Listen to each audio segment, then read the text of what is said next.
Oke Om,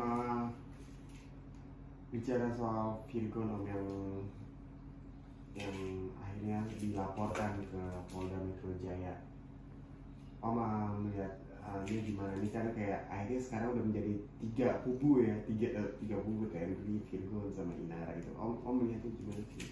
Oke, selamat malam, saya Dr. Firman Chandra. Ini ada konstruksi hukum yang berbeda. Pertama, kita harus cerita terkait dengan Undang-Undang Nomor 1 Tahun 74 dan kompilasi hukum Islam. Seorang suami dan istri harus bisa saling melindungi sesuai dengan tujuan dari Undang-Undang Perkawinan, karena tujuannya adalah membentuk keluarga yang sakinah mawaddah warahmah antara laki-laki dan perempuan, membentuk sebuah rumah tangga berdasarkan ketuhanan yang Maha Esa.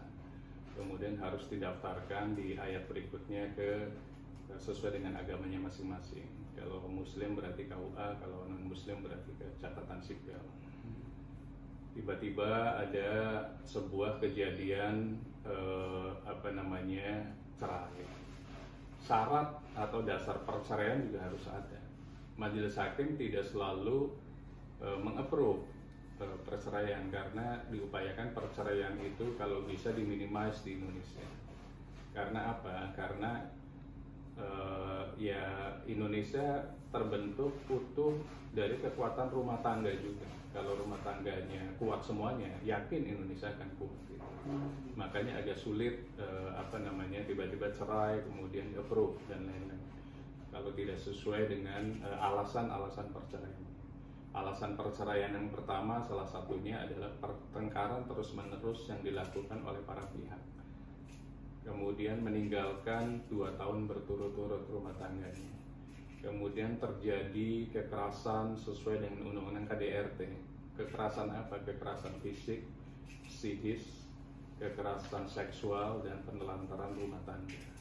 Kemudian masing-masing atau istri atau suami dikenakan hukuman 5 tahun menurut majelis hakim yang inkrah, itu bisa dasar perceraian. Kemudian melakukan mengkonsumsi obat-obat terlarang, itu juga alasan berikutnya.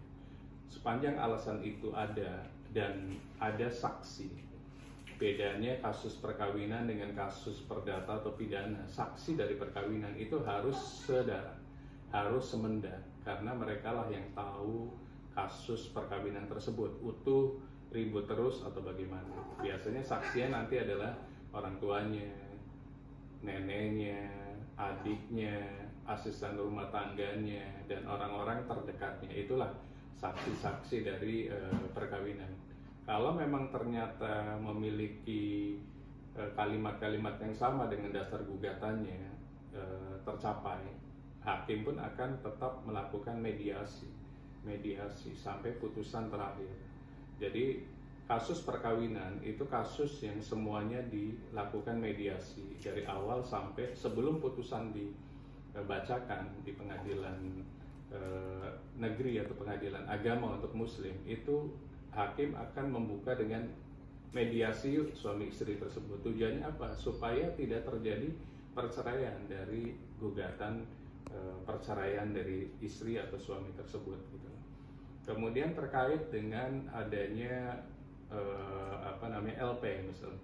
Ya LP boleh-boleh saja. Kita negara hukum kok. Nanti akan diproses lagi oleh penyidik apakah memenuhi unsurnya. Apakah yang dilaporkan terkait dengan pencemaran nama baik, penghinaan, atau ujaran kebencian atau apa. Nah, nanti diproses oleh penyidik. Penyidik nanti akan membentuk tim penyidik untuk memproses LP ini, memenuhi syarat objektif dan subjektifnya. Kalau tidak, ya akan dihentikan juga, atau yang dilakukan oleh polisi namanya restoratif justice. Udah damai saja, itu bisa-bisa saja.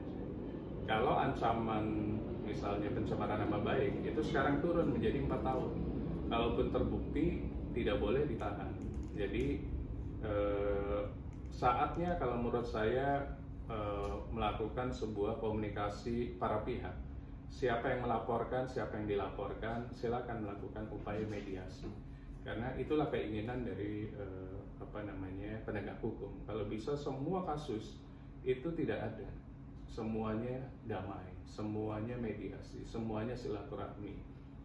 Jadi hal-hal yang sifatnya penghinaan, pencemaran nama baik, sepanjang bisa dilakukan media yang namanya mediasi atau silaturahmi, selesai antara pelapor dan terlapor. Jadi terlapor tidak naik menjadi tersangka, pelapor pun tidak selalu datang ke penyidik gitu. Akhirnya lebih cepat prosesnya. Tinggal yang masing-masing pihak. Yang penting adalah proses misalnya. Saya sih berharap misalnya antara fundamentalnya satu, Virgon sama istrinya. Ya kalau memang bisa dipertahankan, pertahankan saja. Karena bagaimanapun kan ada anak. Karena anak adalah dasar dari sebuah pernikahan gitu. Nah disitulah kenapa tidak melihat anak. Hal-hal lainnya bisa dimaafkan kok gitu. Hal-hal lainnya tinggal saya tidak mau mengulangi lagi. Taubatan nasuha itu bisa. Tinggal nanti Virgon sama istrinya bersatu misalnya. Terkait misalnya ada laporan polisi dari siapa. Dengan bersatu kan akhirnya lebih kuat untuk menghadapi itu semuanya. Itu konstruksi hukumnya dari Undang-Undang Nomor 1 Tahun 74 tentang perkawinan, kompilasi hukum Islam dan Undang-Undang ITE sekaligus KUHP yang berlaku di negara Indonesia sampai saat ini. Oke, Om ini kan akhirnya kan kebentuk tuh segitiga gitu berarti ya, segitiga si Inara, Virgon sama Henry ya, sama Henry. Dan masing-masing itu merasa jadi korban, yang satu menjadi korban perselingkuhan, yang satu jadi korban pencemaran nama baik, yang satu menjadi korban pencemaran nama baik juga. Kalau si Virgon itu selalu berkuat-kuat tentang itu, tentang Inara. Nah, Om melihatnya di sini dari tiga ini nih siapa yang bakal jatuh duluan atau siapa yang bakal menang, itu Om melihatnya gimana Om di permasalahan itu? Dalam sebuah kasus hukum, peristiwa hukum, upayakan tidak ada yang jatuh duluan. Kenapa nggak naik bersamaan? Kenapa nggak saling memaafkan? Itu sebenarnya fundamental dari hukum. Hukum itu ada norma-norma di atasnya semuanya. Tidak melalui ujungnya pasal, undang-undang, dan lain-lain. Norma itu adalah etika. Seorang suami ya harus menghormati istri. Begitu juga istri menghormati suami. Hal-hal yang sifatnya perbedaannya pasti ada. Namanya juga rumah tangga. Yang tangga kan nggak selalu naik. Ada saatnya turun, ada saatnya berhenti, dan seterusnya. Kenapa nggak saling memaafkan dulu suami istri tersebut gitu? Apakah dengan pisah kemudian memulai hidup baru akan lebih baik dengan orang lain? Kenapa nggak memulai selamanya dengan istri gitu? Karena istrilah atau suamilah yang tahu kelemahan masing-masing sebenarnya. Kalau mereka bersatu demi keluarga yang utuh berdasarkan ketuhanan yang Maha Esa, demi seorang anak yang dilahirkan dari rahimnya istrinya, kenapa nggak itu dimulai lagi saling memaafkan? Sehingga dengan bersatu akhirnya kan bisa menjadi satu kesatuan untuk berbicara terkait peristiwa hukum pidananya, pencemaran nama baik dan lain-lain. Kemudian dari sana ya kalau bisa saling memaafkan lagi. Udah selesai peristiwa hukum ini gitu. Kenapa harus ada peristiwa hukum sih gitu? Kenapa harus saling merasa lebih unggul, merasa lebih hebat gitu? Karena kalau sudah masuk peristiwa hukum, waktu juga habis, tenaga habis, pikiran habis, materi juga habis. Kenapa nggak fokus terhadap kemaslahatan umat, kemaslahatan keluarga gitu? Sisanya adalah saling memaafkan, mediasi, silaturahmi. Itu intinya sebenarnya. Supaya peristiwa hukum yang awalnya dari Undang-Undang Nomor 1 Tahun 74 tentang perkawinan itu berakhir rentetan berikutnya, termasuk LP-LP yang dilaporkan oleh pihak ketiga misalnya. Jadi suami istri harus bersatu dulu, itu yang paling penting. Gitu. Tapi sebenarnya mah Inara juga kalau mau bersatu misalnya nih, Inara melaporkan Virgon dan Henry itu bisa aja dengan pasal perselingkuhan itu kan ada kan Om ya?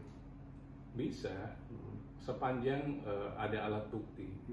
Jadi di Indonesia itu di KUHP ada namanya pasal perzinahan. Tapi ancaman hukumannya hanya 9 bulan. Kalau pencemaran nama baik 4 tahun. Berarti kuat-kuatan antara pasal perselingkuhan sama pasal pencemaran nama baik Iya, itu jadi kuat lebih baik pencemaran nama kuatkan baik. dulu keluarga, suami istri. Kenapa harus pisah sih gitu? Oh. Nah, dari sana baru menghadapi pihak lain. Bukan sebagai musuh, sebagai teman juga, mungkin hilaf mereka. Polisi masih menerapkan sekarang restoratif justice. Kenapa nggak itu tidak dilakukan? Daripada berproses ke sebuah kepolisian, kejaksaan, pengadilan, habis waktu, habis uang, habis tenaga, dan lain-lain gitu. Kenapa nggak fokus untuk prestasi keluarga demi kemaslahatan masyarakat banyak? Itu yang paling penting sebenarnya. Jadi itulah advice terbaik ya Om ya. Dia harus bersatu dulu dan setelah bersatu mengejar RJ itu ya Om ya. Iya. Jadi upayakan itu karena upaya hukum adalah upaya yang terakhir dari sebuah peristiwa. Jangan dijadikan hal yang utama gitu. Lihat flashback hal yang baiknya dari pasangan. Kalau hal yang buruknya saja kita pasti pengennya pisah terus. Kemudian menikah lagi dengan orang lain, memulai sesuatu yang baru lagi rumah tangga. Tangga naik turun sama, apa bedanya mau berapa kali perkawinan itu dilaksanakan? Kenapa enggak fokus ke yang existing gitu loh, toh sudah punya anak, bersatu saja. Kenapa harus pisah sih? Toh di pengadilan juga kan tidak langsung diputuskan pisah itu. Selalu majelis hakim yang isinya 3 orang, ada hakim ketua, anggota-anggota sama panitera pengganti, itu akan menyarankan mediasi. Kenapa nggak dicabut saja? Misalnya kalau sudah gugatan, cabut, udah damai saja sama istri, seperti layaknya suami istri. Dari sana taubatan nasuha lagi, kemudian baru ada peristiwa hukum apa lagi dihadapi bersama. Oh ini hilaf, ya udah RJ lagi dengan itu. Apa yang dicari sih dari sebuah peristiwa hukum? Kalau hanya untuk pembenaran dan egosentris gitu, atau pride, harga diri gitu. Yang kasihan anak, karena jejak digital, ingat, jejak digital itu sampai kapanpun tetap ada. Anak akan membaca bagaimana profil orang tua, dan itu harus menjadi role model dari anak-anaknya, karena anak-anaknya pasti akan berumah tangga juga, dan contoh yang paling dekat adalah orang tuanya. Itu yang harus diturunkan ego gitu, ego sektoral atau egosentris dari masing-masing gitu. Karena hukum adalah jalur terakhir dan hukum akan memutus sebuah perkawinan atau memutus sebuah kasus pidana.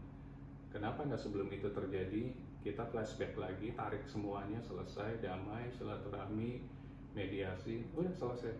Nggak ada lagi peristiwa hukum yang dibawa ke pengadilan, dan itu akan menjadi konsumsi publik dan akan menjadi jejak digital untuk anak-anaknya. Siap. Mungkin advice apa bukan bakal semoga ditonton sama mereka dan jadi pertimbangan ya Om. Iya, pertama kalau saya sebagai ahli hukum yang ada di Indonesia, saya doktor juga, upayakan jalur hukum itu adalah langkah terakhir. Kenapa sih tidak melakukan sebuah mediasi, silaturahmi, pertemuan dan lain-lain? Lebih cepat, lebih indah gitu. Setiap orang punya kesalahan, tidak mungkin punya kebaikan terus-menerus. Kesalahan itu harus perbaiki, apalagi seorang suami istri. Jangan lihat kelemahannya saja, kelebihannya harus dilihat. Karena pasangan yang akan menemani kita sampai tua, itu yang paling penting. Kemudian jangan membuat hal-hal yang sifatnya kontraproduktif. Pada saat kita lagi ada di atas, tidak harus kita memperlihatkan apapun yang orang akhirnya tergiur dengan kita lagi di atas tersebut. Jadi kita harus bisa membumi, dan kita harus lindungi keluarga. Itu yang paling penting, karena negara Indonesia akan besar kalau keluarganya semuanya utuh. Itu saja dari saya pribadi. Oke, siap. Mantap. Thank you. Ya, sama-sama.